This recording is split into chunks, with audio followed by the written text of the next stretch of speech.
અંબાલાલ કાકાએ મોટી આગાહી કરી છે। 28 સપ્ટેમ્બર સુધી રાજ્યમાં સાર્વત્રિક વરસાદની આગાહી।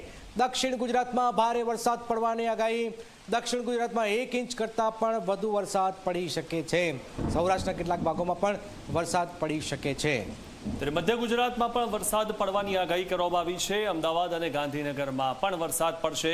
કેટલાક ભાગોમાં ગાજવીજ સાથે ભારે વરસાદની પણ શક્યતા છે। ત્યારે મેઘરાજા વિદાય લેવાના મૂડમાં ન હોય તેવું લાગી રહ્યું છે અને જે રીતે અંબાલાલ પટેલે આગાહી કરી છે, હજુ પણ મેઘરાજા મન મૂકીને વરસશે।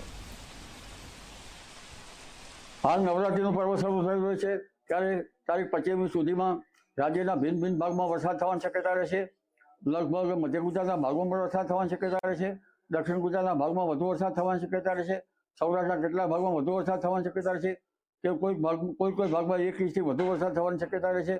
અમદાવાદ ગાંધીનગરમાં પણ આશિત હવામાનમાં પલટો આવશે અને ત્યાં પણ હળવો વરસાદ થવાની શક્યતા રહેશે। ઉત્તર ગુજરાત, મધ્ય ગુજરાત બધા ભાગોમાં પલટો આવશે। ચોમાસાની વિદાય વચ્ચે પણ આ પલટો આવશે। ઉલ્લેખનીય છે કે ત્યાર પછી બંગાળ ઉપસાગરની એક મજબૂત સિસ્ટમ બનતા તેના લીધે પણ ગુજરાતના ઘણા ભાગો પ્રભાવિત થશે। દક્ષિણ ગુજરાતમાં ભારેથી ભારે વરસાદ થવાની શક્યતા રહેશે। દક્ષિણ સૌરાષ્ટ્રમાં ભાગોમાં પણ ભારેથી ભારે વરસાદ થવાની શક્યતા રહેશે। મધ્ય ગુજરાતના ભાગમાં ભારે વરસાદ થવાની શક્યતા રહેશે। મહીસાગરના ભાગોમાં ભારેથી ભારે વરસાદ થવાની શક્યતા રહેશે। ઉત્તર ગુજરાત, સાબરકાંઠા, બનાસકાંઠા, અરવલ્લી તેમજ પંચમહાલના ભાગોમાં વરસાદ થવાની શક્યતા રહેશે। પંચમહાલના કેટલાક ભાગોમાં ભારે વરસાદ થવાની શક્યતા રહેશે। આ વરસાદની મેઘગર્જના ભારે હશે।